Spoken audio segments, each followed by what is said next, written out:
Bonjour tout le monde, ici JP. Je vous présente ici une espèce de remake de mon vidéo du jeu Nintendo Teenage Mutant Ninja Turtles 2, The Arcade Game. Dans le fond, j'avais déjà fait une vidéo de ce jeu-là, mais c'était avec une version trial d'un logiciel, donc la qualité de vidéo n'était pas extraordinaire. Alors ce jeu-là est la suite du jeu qui est sorti sur le Nintendo en 1989. Le premier jeu de cette série-là, c'était appelé tout simplement Teenage Mutant Ninja Turtles. Et malgré son succès commercial, ça n'a vraiment pas été un succès côté... les joueurs n'ont pas apprécié ce jeu-là, notamment pour son haut niveau de difficulté. Pas pour dire que les joueurs disaient que le jeu, que c'était pas des assez bons joueurs, mais le jeu était pas super bien fait. Moi personnellement, j'ai pas joué. C'est seulement des choses que j'ai lues, parce que ayant joué au jeu que vous voyez en ce moment, ayant joué à ce jeu-là en premier, je vous dirais que quand j'ai vu la façon que le premier jeu de la série se jouait, j'ai pas été tenté d'y jouer. Et les critiques me donnent raison. Il semblerait que beaucoup trop d'ennemis un peu partout, les attaques plutôt brouillons. Donc c'est pour ça que ce jeu-là que vous voyez là était beaucoup mieux reçu de la part des joueurs et de la part des critiques. Dans ce jeu-là, vous avez trois façons d'attaquer. Vous avez la meilleure façon que vous allez me voir utiliser tout au long du jeu, c'est-à-dire ce que j'appelle l'attaque en sautant. Comment vous pouvez la faire, c'est presser sur le bouton pour sauter et ensuite votre bouton pour attaquer le plus rapidement que vous pouvez. Contre les robots, l'attaque en sautant, c'est pas la meilleure chose à faire. Comme vous voyez, j'utilise l'attaque simple, c'est-à-dire juste presser sur le bouton de l'attaque. Et la dernière façon d'attaquer, c'est l'attaque avec le coup de pied, que vous allez me voir utiliser beaucoup plus contre les boss dans le jeu. L'attaque en sautant, comme vous voyez ici, c'est l'attaque qu'on va le plus se servir, ce qui fait que les ennemis meurent du premier coup, au lieu que vous ayez à leur donner deux coups. Alors, ces ennemis, c'est toujours deux coups pour qu'ils meurent. Pour les boss, tout c'est une question de synchronisation. Ici, on reconnaît Rocksteady. Voyez, si vous coordonnez bien avec la manière qu'il tire ses balles, vous allez pouvoir faire le boss assez facilement. Suffit qu'il tire et qu'ensuite vous amenez votre coup de pied. Le coup de pied, c'est la dernière façon d'attaquer. Vous avez parlé de l'attaque en sautant, l'attaque simple. L'attaque coup de pied, c'est celle que vous allez utiliser beaucoup plus dans les boss. Je sais pas si vous avez remarqué, le boss a commencé à clignoter en rouge. Quand le boss se met à clignoter en rouge, ça veut dire que la mort approche. Vous pouvez vous permettre peut-être d'y aller plus au sol, dépendant du nombre d'énergie qui vous reste. Faites attention s'il nous en reste beaucoup de ne pas gaspiller une vie. Les vies vont être importantes tout au long du jeu. Mais vous pouvez vous permettre, comme ici, de terminer le boss au sol. Souvent, c'est agréable. Ça fait du bien. Ça défoule.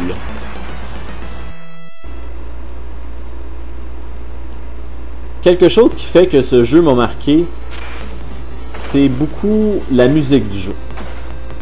La musique du niveau, du deuxième niveau que vous voyez en ce moment, ça a été une de mes préférées du jeu. Je m'en rappelle encore, puis pendant que je joue, autant le jeu, j'ai toujours beaucoup de plaisir à jouer à ce jeu-là, mais je pourrais avoir du plaisir juste à écouter la musique. Il y a des scènes qui contiennent des objets qui peuvent vous aider, comme ici, il lance le couvercle de l'égout. Toutefois, quand vous utilisez des objets du tableau pour tuer des ennemis, ça ne va pas compter dans votre compteur. Le compteur, vous le voyez en haut, c'est le nombre de points. Le nombre de points correspond au nombre d'ennemis que vous tuez pendant votre partie. Ce qui est amusant, contrairement aux points dans Mario et Kirby qui vous servent strictement à rien, c'est que ce système de pointage-là vous permet d'obtenir des vies supplémentaires. Lorsque vous arrivez à 200 points, vous avez une nouvelle vie. Dans le jeu, pour vous aider, vous avez aussi les pizzas. Les pizzas, quand elles apparaissent, prenez-les pas tout de suite. Attendez de battre tous les ennemis de la scène pour la prendre ensuite, comme je viens de faire là. Comme ça, vous allez commencer la scène suivante avec toute votre énergie. Ça sert à rien de la prendre tout de suite quand vous commencez la scène parce que c'est fort possible que vous allez perdre d'autres coches d'énergie. Puis vu que la pizza vous remplit, vaut mieux attendre de la prendre après avoir combattu tous les ennemis de la scène.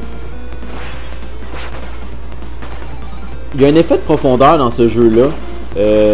Comme vous voyez, quand on fait l'attaque en sautant, on sent la 3 dimensions du personnage, puis autant dans les rues qui vont de l'avant. C'est pas un jeu style 2D comme on voyait dans justement le premier jeu des Tortues Ninja dans la série, ou même tout simplement les jeux de Mario. Étant sorti en 90, c'est probablement, je pense que Super Nintendo est sorti en 91. C'est probablement un des derniers jeux qui est sorti sur le Nintendo original. Donc c'est pour ça que il y a des beaux graphiques. Pour l'époque évidemment.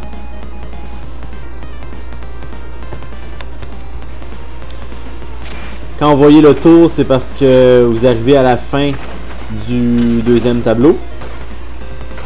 Le deuxième boss, on reconnaît Bebop.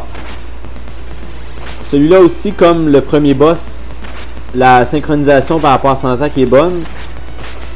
Quand vous voyez qu'il tire les anneaux avec son fusil, c'est le temps d'y envoyer votre attaque coup de pied. Attention quand il charge, tassez-vous de là, parce que vous pouvez rien contre son attaque charge.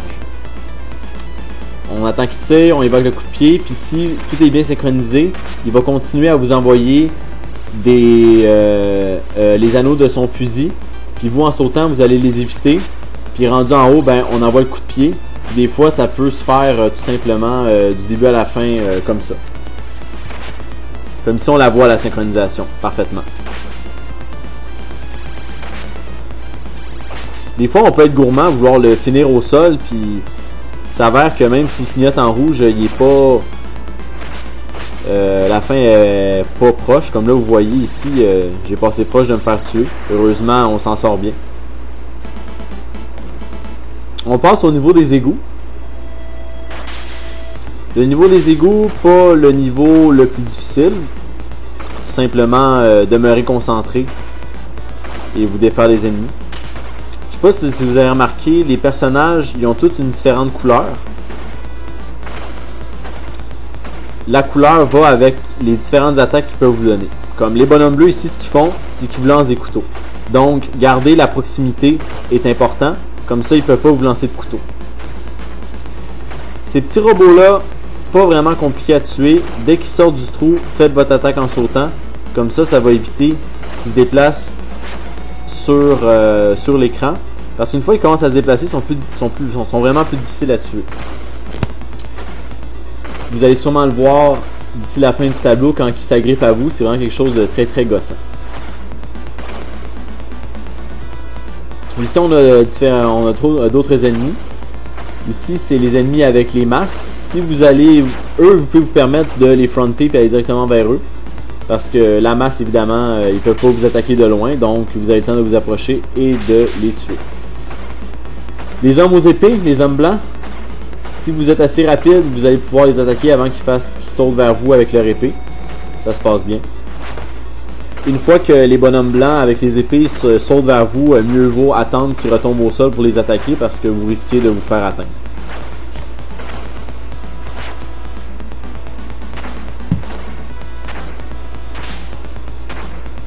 Ici, tout simplement, passez par l'eau, mais restez pas dans l'eau longtemps parce que comme vous avez vu, il y a une petite fusée qui vient vous attaquer.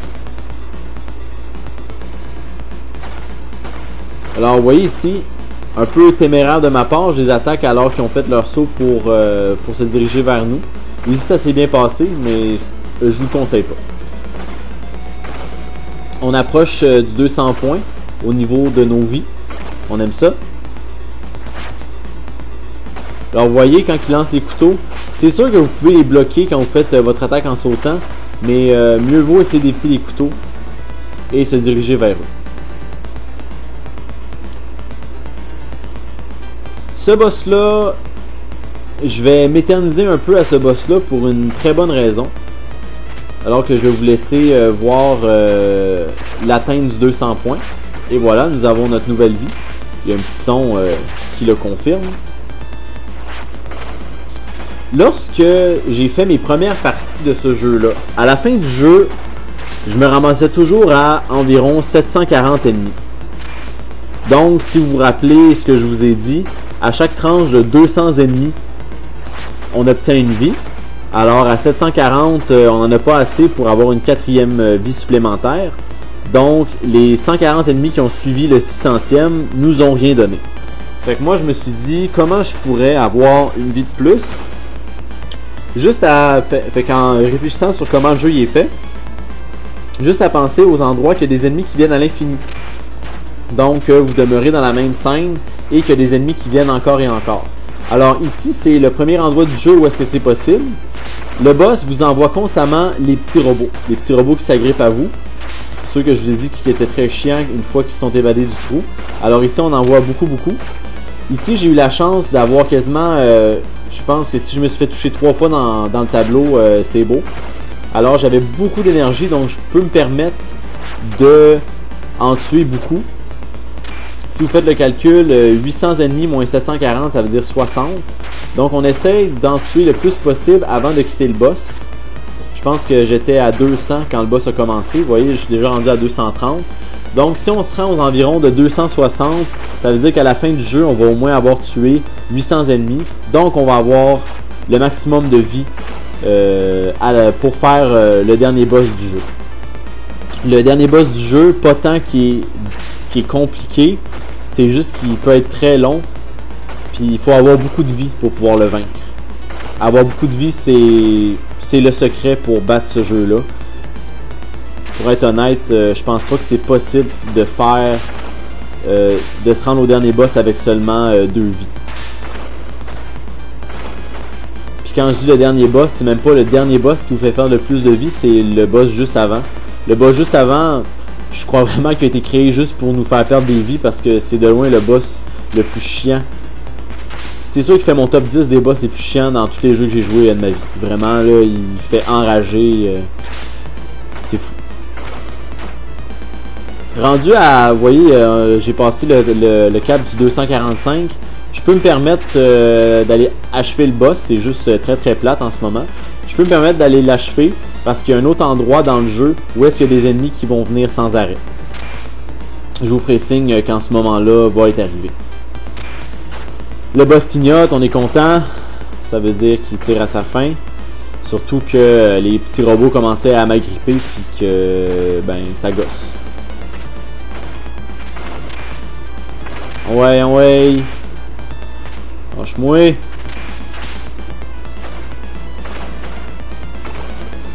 Ce sera pas long, je me suis comme laissé tenter vu que j'approchais le 260. Bon, 256, c'est pas mauvais.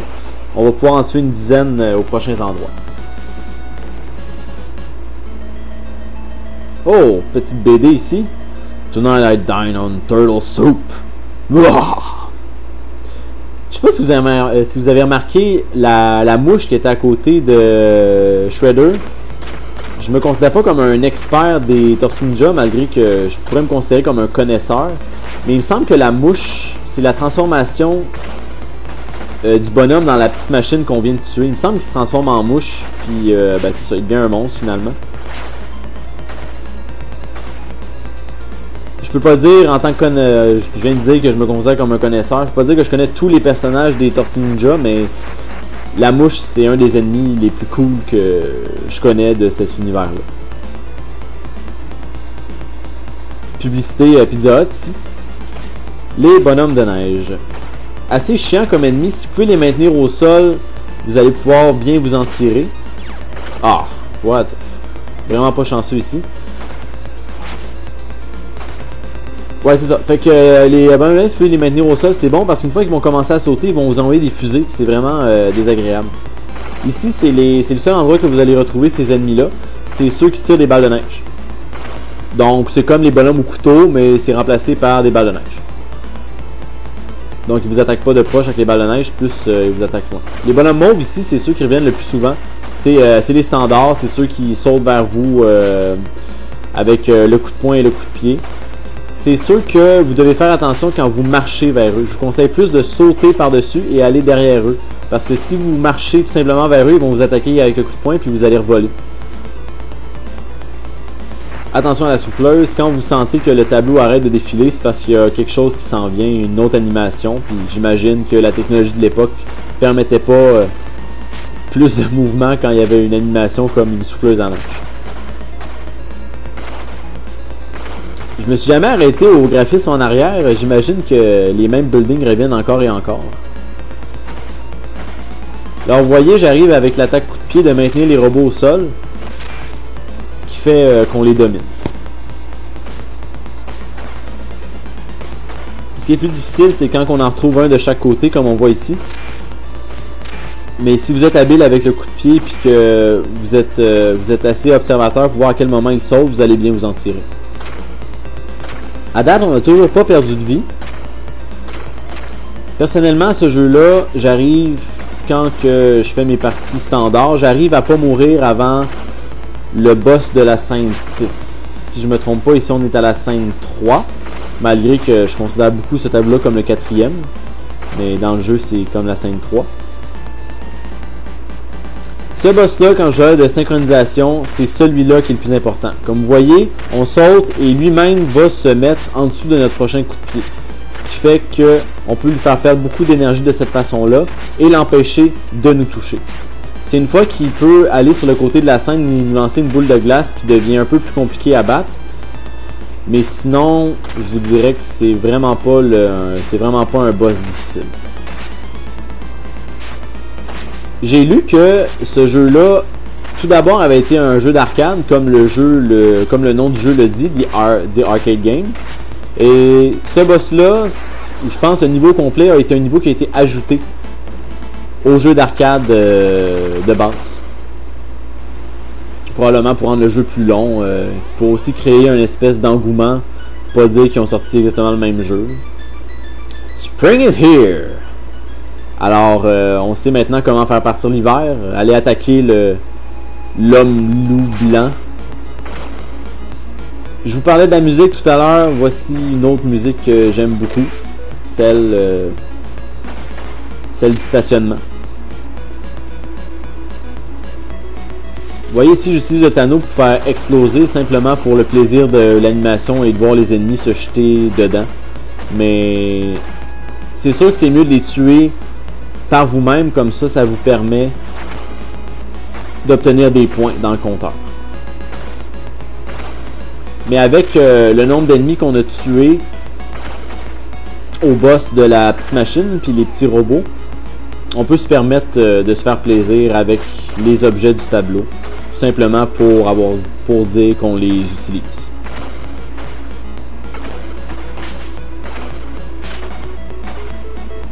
Les couleurs sont éclatantes dans ce jeu-là. C'est vraiment un jeu qui est agréable visuellement. Oh! Il a jumpé direct dessus. Oh, c'est Duncan! Ce qui m'a poussé à faire une vidéo de ce jeu-là, c'est que j'ai vu il y a pas longtemps alors qu'ici on voit l'animation de la voiture qui vous fonce dessus et qui libère 3 gars à mitrailleuse, donc soyez vigilants. Ouais, c'est ça que je disais. J'ai vu récemment au cinéma le nouveau film des Tortues Ninja, le reboot qu'ils ont fait, là, la sortie de l'ombre. Puis quand je regardais le film, je me rendais compte que tous les ennemis qu'il y avait dans ce film-là, les boss, on dirait qu'ils reprenaient beaucoup de ces ennemis-là dans le film. Que ce soit Rocksteady qu'on a vu dans le premier tableau, Bebop dans le deuxième. Ces personnages-là revenaient dans le nouveau film des Tortues Ninja.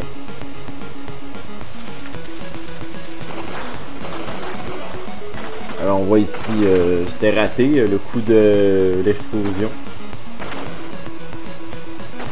Alors la fin de ce tableau-là va nous amener au boss que je vous ai parlé plus tôt, là, que j'aimais beaucoup. Celui de la mouche.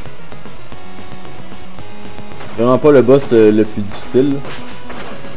Il faudrait que je regarde, mais je pense que chaque tableau habituellement se termine avec une attaque de bonhomme mauve, mais faudrait vérifier plus en détail.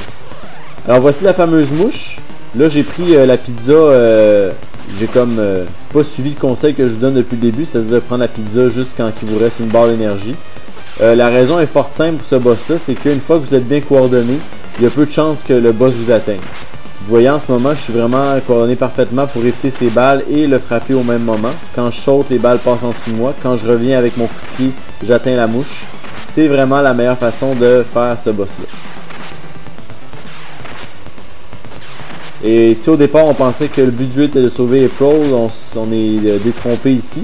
Parce que elle va être sauvée à partir, elle va immédiatement être sauvée après qu'on ait vaincu ce boss-là. Et voilà le travail. Les cordes disparaissent et April nous salue en fait. Alors on se sent très impliqué dans le jeu.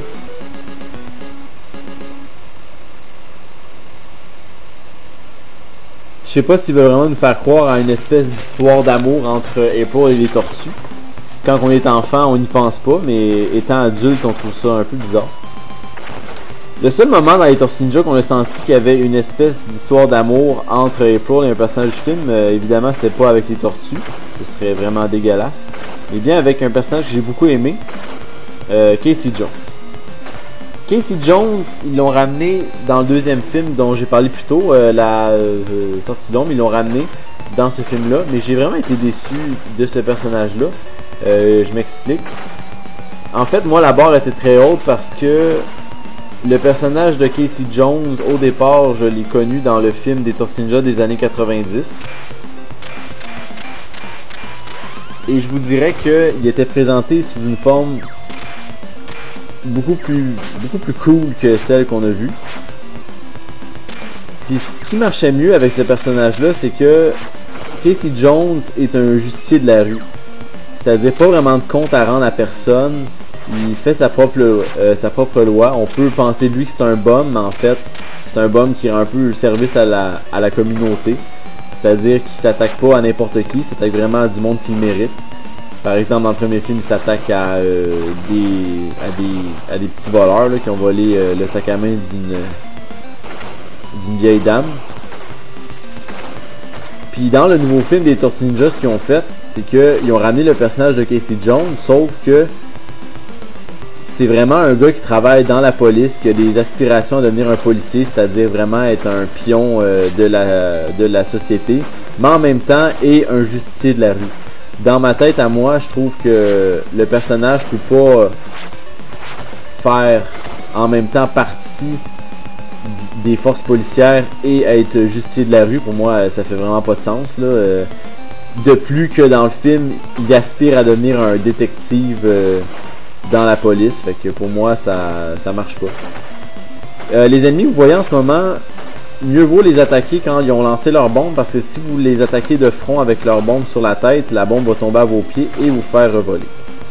Ici, c'est le deuxième moment qu'il y a des ennemis qui peuvent venir à l'infini, donc qui peuvent vous aider à accomplir ce que je vous ai parlé plus tôt, c'est-à-dire avoir une vie supplémentaire.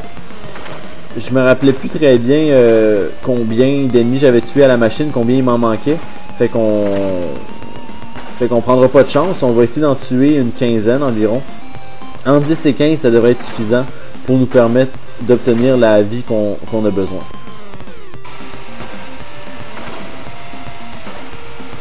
Alors juste le temps d'en tuer quelques derniers avant qu'on puisse continuer l'aventure. Aventure qui se déroule très bien jusqu'à maintenant. Vous remarquerez que je m'attaque toujours au même. Ça sert à rien d'aller courir après deux gars en même temps. On risque juste de se faire toucher. Lorsque vous voyez, vous avez vu encore l'espèce de défilement qui s'arrête, vous pouvez vous attendre à une animation qui va vous rentrer dedans. C'est possible d'avancer dans le jeu sans faire la technique en sautant. Mais vous allez vous faire tellement toucher que vous allez perdre des vies, puis éventuellement, oui, vous allez peut-être vous rendre à la fin, mais vous pourrez pas vous rendre au boss final parce que juste avant le boss final, il y a un autre boss, Krang, que lui va vous faire perdre... il vous fait toujours perdre minimum 2 vies. Fait que ça fait un combat assez compliqué contre Shredder après. Dans ce tableau-ci, quand vous voyez les pneus, ça veut dire que ça achève. Dans notre cas, on est loin d'être en danger. Alors, malgré l'animation qui est divertissante, vous pouvez vous rendre compte que quand j'ai tué le gars qui vous lançait le pneu, mon compteur est resté pareil. Et voilà.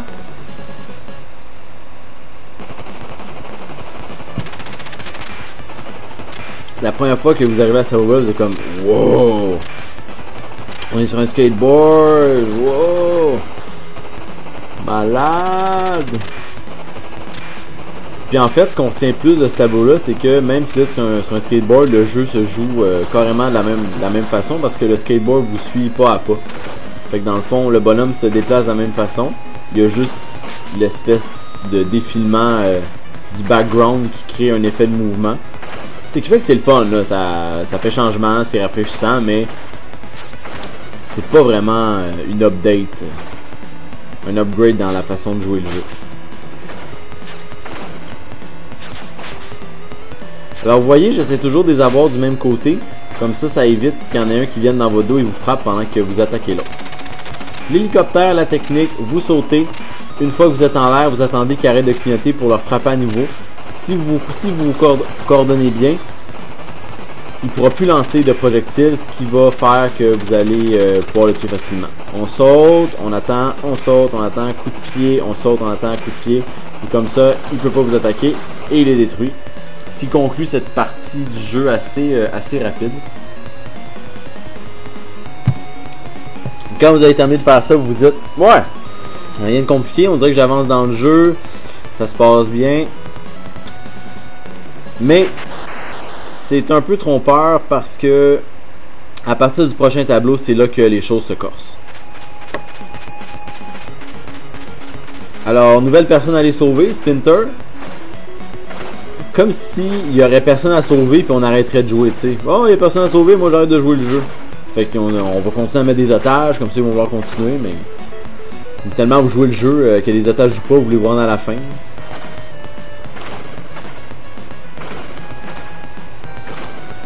Alors on voit que les bonhommes commencent à être un peu plus rapides. Je sais pas si c'est juste une impression parce que je suis rendu à un tableau plus loin puis que je vous ai dit que les choses avaient commencé à se corser, mais peut-être juste qu'ils sont plus nombreux. Ouais, c'est peut-être ça. Ils arrivent peut-être plus rapidement après que vous en ayez tué. Ils arrivent peut-être de manière plus nombreuse.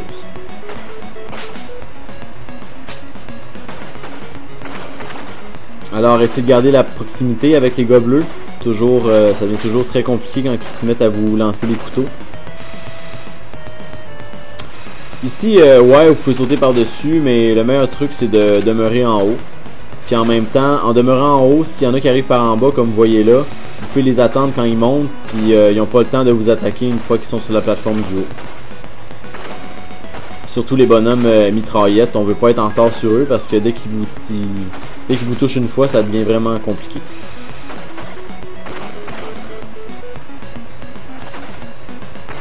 Alors, vous allez toujours vers le premier qui saute, et comme ça, comme vous voyez ici, vous ne serez pas en retard et vous allez pouvoir les avoir assez facilement.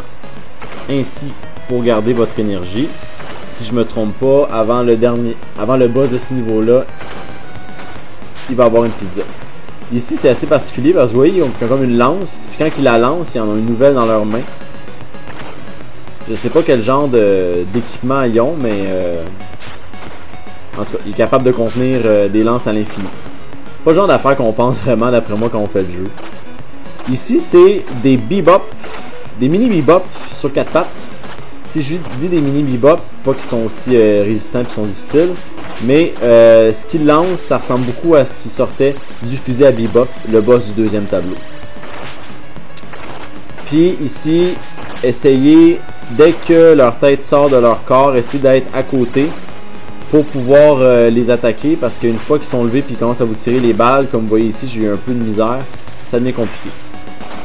Dès que vous voyez les tonneaux, c'est une bonne chose d'aller d'aller le frapper tout de suite pour que la fumée apparaisse parce que les ennemis vont sortir de la fenêtre, donc tomber juste à côté. Donc quand vous en voyez un, tout simplement aller le frapper tout de suite et les ennemis sortent des fenêtres et une fois qu'ils sortent, ben, ils sont poignés dans l'explosion comme on vient de voir ici.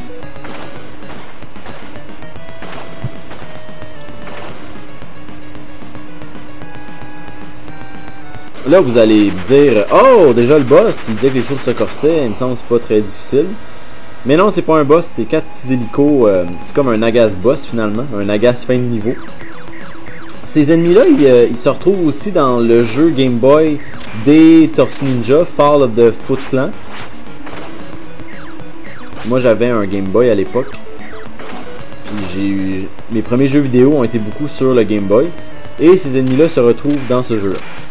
Ils sont pas mal semblables, c'est des petits hélicos, c'est rien de compliqué à tuer. Si je compare le jeu de Game Boy à celui-là, d'après moi, ils ont été faits très rapprochés dans le temps. Parce que c'est exactement les mêmes boss. Premier tableau, c'est Rocksteady, deuxième Bebop.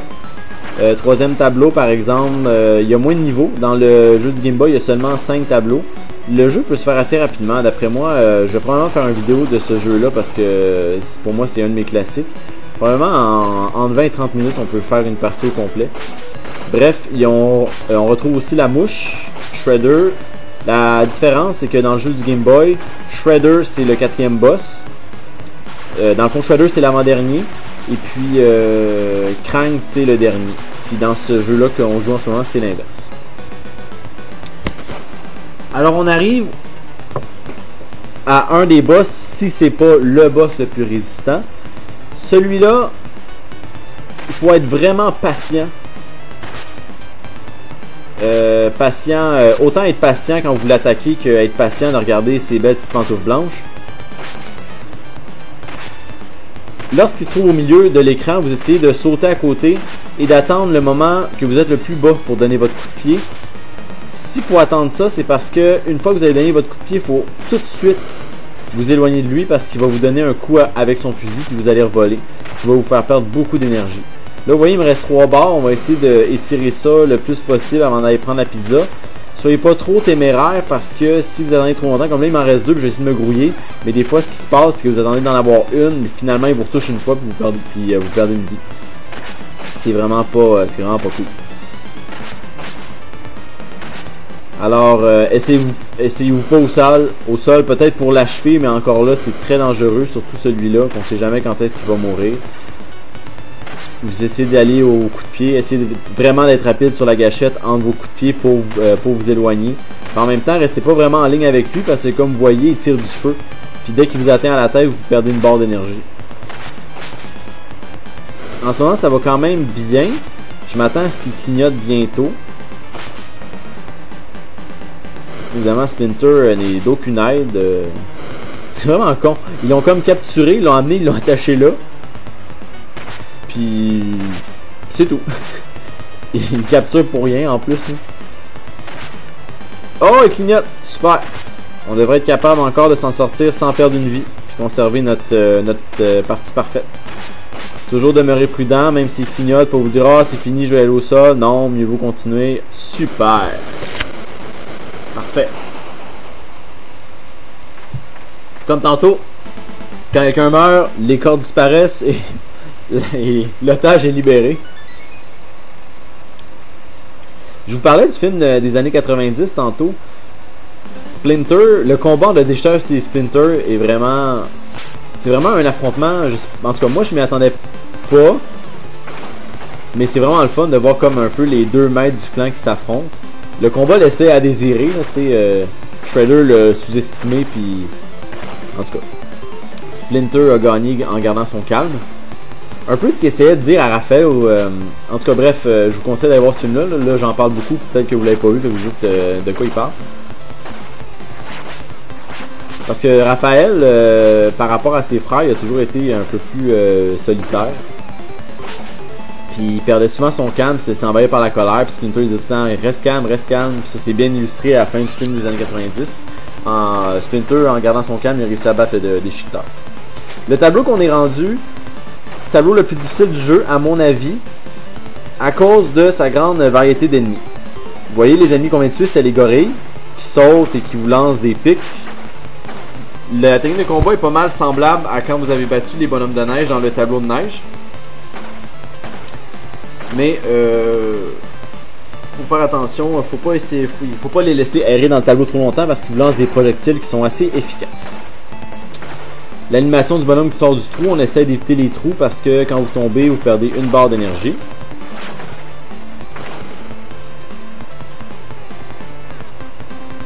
J'aime beaucoup les petites bornes rouges, là. Ça me fait penser aux cabines téléphoniques dans Harry Potter.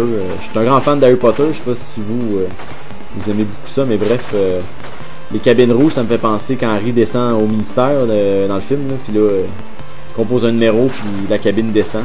Bref, ça me fait penser à ça. Vous voyez la chandelle, on va essayer de l'avoir pour l'envoyer sur les gars. On a réussi une fois. Je sais pas si le langage chinois en arrière, ça veut dire vraiment quelque chose. J'invite ceux qui savent lire le chinois à me faire part si c'est vraiment du texte chinois ou japonais. Je suis désolé si j'ai manqué de respect.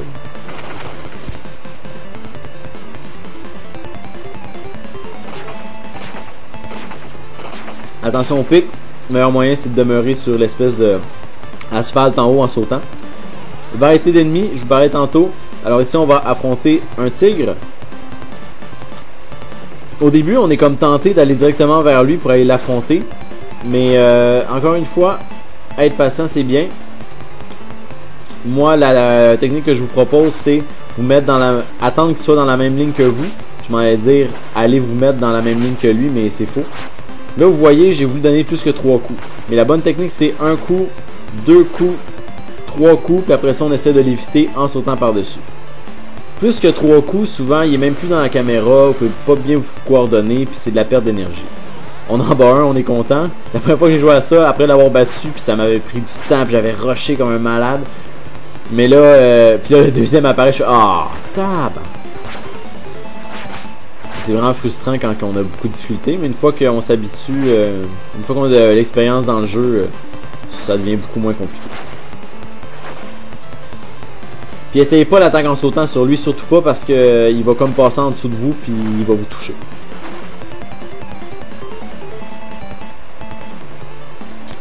Somme toute, ça va pas si mal. J'ai perdu quand même pas mal d'énergie, plus que le tiers d'énergie. On va essayer de se rendre au boss sans perdre une vie. Les scorpions, ils peuvent être compliqués si, un peu comme les gorilles, vous les laissez errer dans le tableau.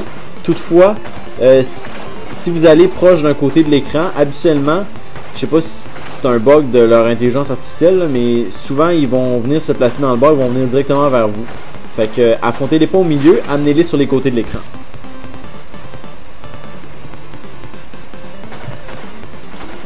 D'autres gorilles. Comme là vous voyez, j'ai essayé de faire l'attaque en sautant pour les poignées, j'ai voulu être trop gourmand, puis ce qu'il a fait, il y en a un qui s'est évadé, puis qui a réussi à me lancer un pic. Fait que c'est mieux d'y aller en sautant. Puis c'est encore mieux si les deux sont du même côté. Habituellement, quand vous allez en sautant, il n'y a pas de problème. Vous pouvez même empoigner deux à la fois. Il faut juste bien se coordonner avec son saut à lui. Une fois qu'il en reste un, vous pouvez peut-être être plus gourmand. Peut-être y aller au sol. Mais le coup de pied, ça reste la meilleure arme.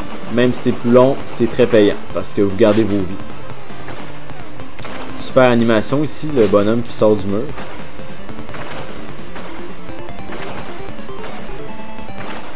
Je sais pas si je me trompe, mais il me semble qu'il y a juste eu des bonhommes mauves dans ce tableau-là. Je sais pas pourquoi. Probablement parce que ces bonhommes-là arrivent à se rendre vers vous rapidement avec leur saut par en avant, leur poing le coup de pied. Alors on arrive déjà à la pizza. La pizza, un peu comme le boss de tantôt, la pizza est juste à côté du boss, fait qu'on la prendra pas tout de suite, évidemment. Les boss étant de plus en plus difficiles. Ça s'est bien passé, je vous dirais. Assez satisfait. Le boss ici, il est pas super résistant. Il n'y a pas beaucoup d'énergie. La difficulté, c'est quand il est comme ça, il n'y a pas de problème. C'est quand sa tête va se séparer du corps, c'est vraiment la pire chiasse ever. Parce que la tête est impossible à battre. Dès qu'elle vous touche, oubliez ça, vous revolez. Fait qu'il faut vraiment l'éviter à tout prix. Il faut essayer de la contourner, passer par en dessous, grimper ses murs, essayer de vous rendre invisible, peu importe la technique que vous allez utiliser. Là, je dis n'importe quoi pour dire que vraiment, il faut essayer de l'éviter à tout prix. Donc, comme là, vous voyez, là, j'essaie de m'approcher, j'essaie de le frapper, mais dès que la tête me touche, impossible, c'est comme une espèce de bouclier. Fait que dès que la tête revient, vous vous gâtez, vous y allez, intense, coup de pied. Là, elle est vraiment reparti vite, là, j'ai pas été chanceux. Au moins, j'ai réussi. Ah, comme vous voyez, ça clignote déjà. Fait que le boss, somme toute, c'est bien passé. On essaye encore, même si c'est tentant, on est frustré d'y aller au sol, on continue coup de pied. C'est la meilleure technique. À date, ça va bien.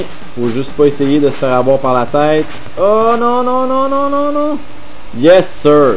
Hey, partie parfaite à date, j'ai perdu aucune vie.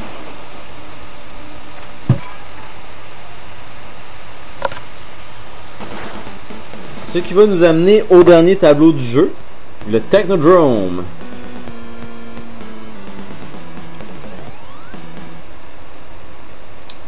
Je comparais beaucoup le film, le reboot des Tortues Ninja. Quand j'ai dit que ça m'avait rappelé ce jeu-là en disant que les ennemis étaient pareils. Même affaire pour le Technodrome. C'est vraiment... il en parle dans le nouveau film. Ici, juste pour la forme, je vais vous montrer que c'est possible de tuer ces patentes-là.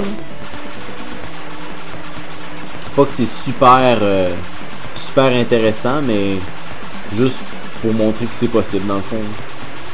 Là, je suis vraiment coordonné comme une merde. Donc, vous voyez, c'est ça que ça fait. Une fois qu'il est mort, ben, il s'arrête. Puis là, je vais tuer les deux, mais là, c'est comme vraiment chiant. Ah!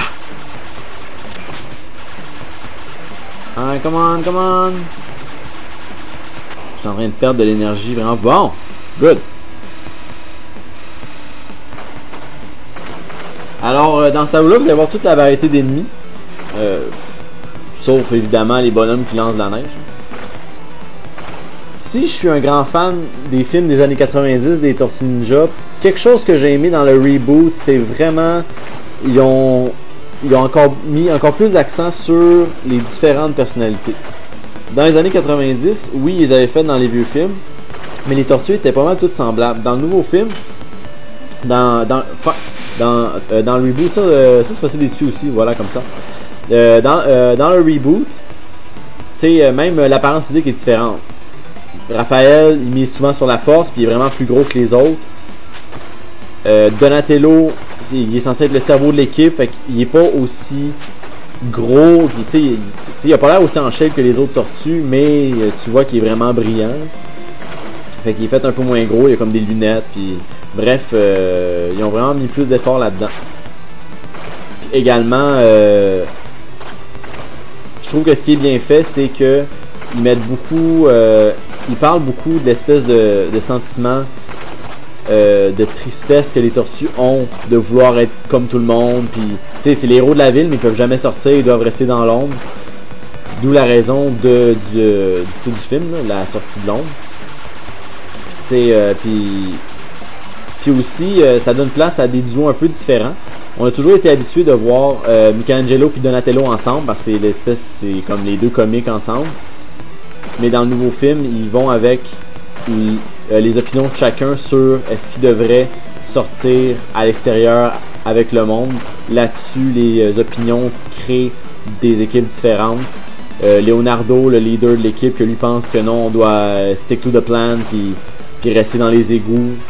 Puis il fait équipe avec Donatello avec cette opinion-là, tandis que Michelangelo, lui, c'est le pire, lui qui voudrait vraiment aller s'amuser avec les gens, puis il aime le monde, puis il aimerait ça sortir à l'extérieur. Également Raphaël qui voit pas le but d'aider les gens si on peut même pas être avec les gens puis profiter un peu de l'espèce de statut de héros. Fait que ça c'est quelque chose qui est vraiment bien développé. Si vous êtes un fan des Tortues Ninja, ça vaut la peine de voir ces films-là juste pour ça, selon moi. Ici on a une petite animation, c'est comme un ascenseur qui descend. Pas que c'est vraiment pas difficile, là. Les boules qui arrivent vont pas plus vite que dans le premier niveau.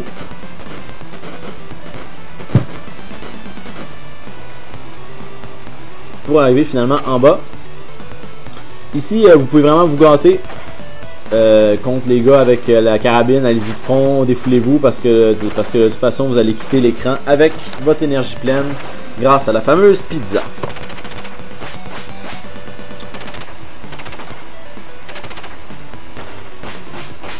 Alors, dès qu'il commence à tirer, mieux vaut... c'est drôle, tu sais, je disais qu'on se garde, finalement, j'essaie d'être... dans le fond, je trouve ça juste frustrant de se faire toucher, finalement. Fait que... j'ai quand même continué à aller avec coup de pied. Je sais pas si vous avez remarqué, les ennemis en haut, alors ça... tout tire à la fin en ce moment. Je vous rappelle qu'on avait tué beaucoup d'ennemis pour pouvoir se rendre au point critique de 800 ennemis. Alors on arrive à ce point-là très très bientôt. Si je me trompe pas, on termine le jeu en battant les bonhommes qu'on a vus le plus souvent, c'est-à-dire les mauves. C'est agréable aussi de toujours voir les petits robots. Ça nous rappelle le premier niveau la première fois qu'on les a rencontrés. Je sais pas si vous avez remarqué en haut, ce que j'ai trouvé vraiment trippant dans ce jeu-là, c'est... en fait, je vais vous laisser... on va finir le tableau, puis je vais vous en parler peut-être pendant un boss, parce que les stratégies des boss, vous les connaissez. Ah, des massues! Les autres, c'est le fun, on finit, puis ils sont faciles à battre. Ah, voilà, les morphes. Il me semblait un souvenir de même, c'était avec des mauves qu'on finissait. On finit en force, on approche, on va voir, on était loin, on était vraiment pas short. Vous voyez, il en reste encore 2. On était 6 over. Alors 6 vies c'est beaucoup, tassez-vous de la porte, ça sort vite. Alors ce boss-là ressemble beaucoup au robot bleu qu'on a fait tantôt. Au lieu du feu, c'est une fusée qui lance, mais la stratégie est pas mal la même. C'est ça. Je sais pas si vous avez remarqué en haut le logo des Tortues Ninja qui est situé à côté de mes statistiques. Ça, quand vous jouez à 2 joueurs, à la place de ce logo-là, il y a les statistiques du deuxième joueur. Ce qui est vraiment trippant là-dedans, c'est que les 2 joueurs jouent sur le même écran. C'est-à-dire, c'est eux qui attaquent en même temps les ennemis de l'écran. C'est vraiment, ça crée une espèce de coopération qui... En tout cas, j'ai joué à quelques jeux là, qui jouent à 2, mais souvent c'était un à la suite de l'autre.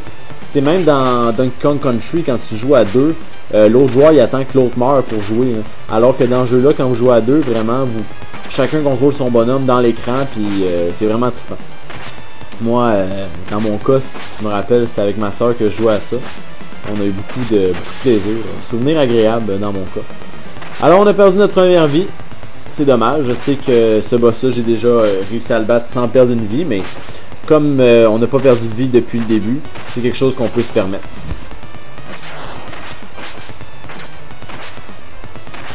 Très content que la partie soit passée de cette façon-là. Quand on fait une vidéo, on essaye de pas avoir l'air d'un con. Regarder des vidéos de quelqu'un qui est poche dans un jeu, c'est pas... semble pas très en vogue, pas très en demande.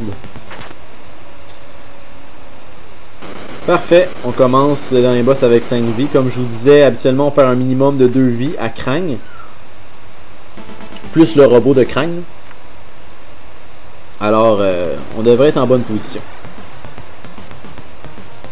Vous voyez, là, en plus de la vie que j'ai là, il m'en reste 5. Si je peux faire le boss, qu'il me reste au moins 3 vies, ça va être très bien. Ce boss-là, vraiment, aucun plaisir à le faire. Je suis sûr qu'il a vraiment été créé pour nous faire perdre des vies. Pour créer une difficulté pour le boss final, parce qu'il est plus dur que le boss final. Celui-là, un peu comme le robot bleu quand je vous disais qu'il vous frappe tout de suite après que vous l'ayez touché, celui-là est encore plus rapide. Puis peu importe vous allez le frapper comment, il n'y a pas vraiment d'échappatoire. Vous allez le toucher puis il va vous toucher. C'est un échange 1 pour 1. La différence c'est qu'on aura plus d'énergie que lui à la fin. Mais à coup pour coup, à coup pour coup c'est vraiment identique. Là. On s'échange les coups puis à un moment donné c'est le premier des deux qui meurt. Là.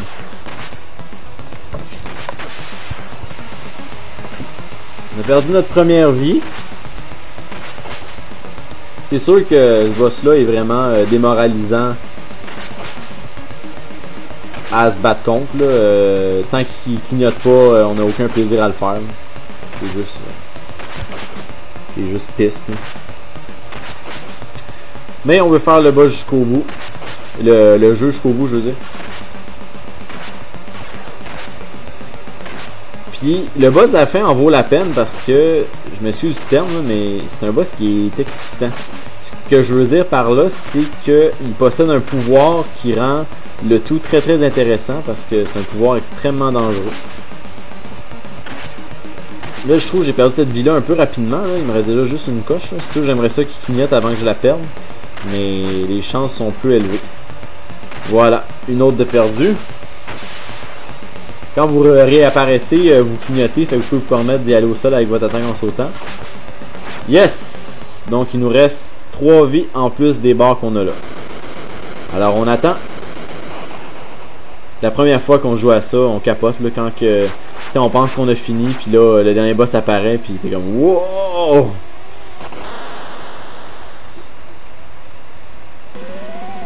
Alors, première chose à savoir. Et voilà, il se dédouble. Alors, la stratégie, c'est de frapper jusqu'à ce qu'il y en ait un qui perde son casse. Alors, une fois qu'il y en a un et deux qui a perdu le casse, ça veut dire que c'est le faux. Alors, vous devez vous concentrer sur celui qui a encore son casse.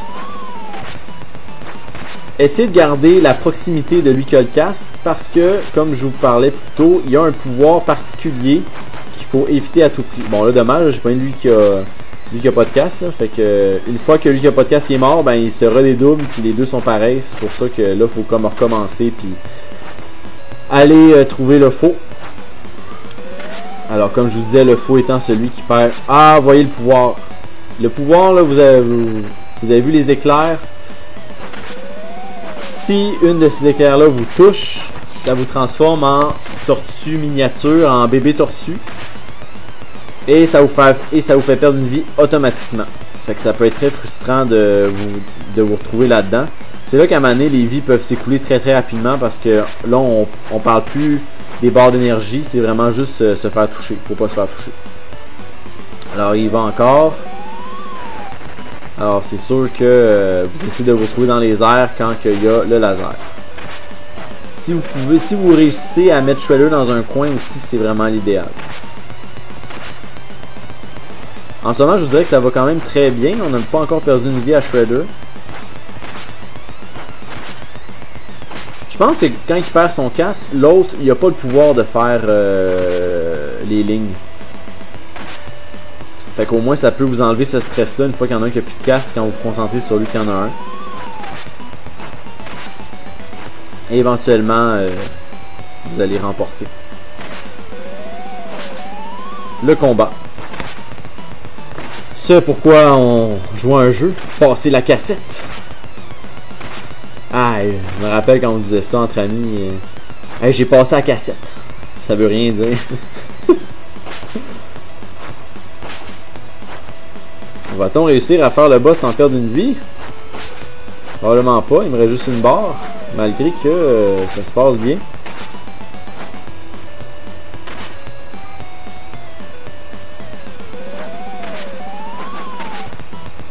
Toujours frustrant de recommencer pour faire perdre le casse à un bonhomme. Vous essayez de ne pas empoigner les deux en même temps parce que ça donne rien. Bon, en fait non, c'est une bonne chose. Oh, là il vient de perdre le casse, l'autre ça veut dire que la fin est proche. On va-tu y arriver avec nos 3 vies?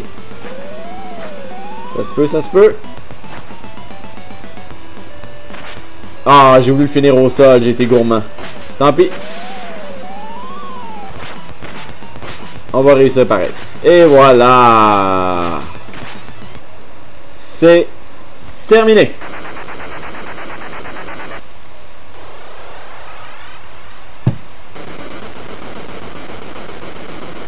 Wow, je sais pas si l'image était fuckée, mais...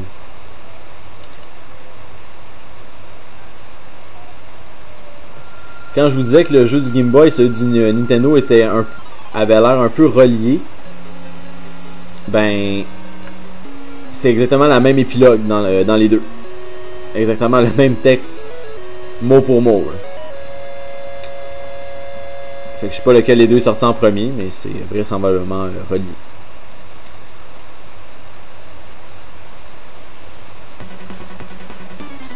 Alors, je vous laisse. C'était JP pour Teenage Mutant Ninja Turtles 2, The Arcade Game, mon jeu Nintendo préféré à vie, sur le premier Nintendo. J'en ai pas joué beaucoup, mais je sais que celui-là a toujours été un classique pour moi. Alors, en vous remerciant, si vous avez écouté ça au complet, me faire part de vos commentaires, si vous en avez, positifs, pour améliorer le tutoriel ou peu importe. Alors, au plaisir, à bientôt.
Qui êtes-vous? Je m'appelle Casey Jones. Je suis un ami.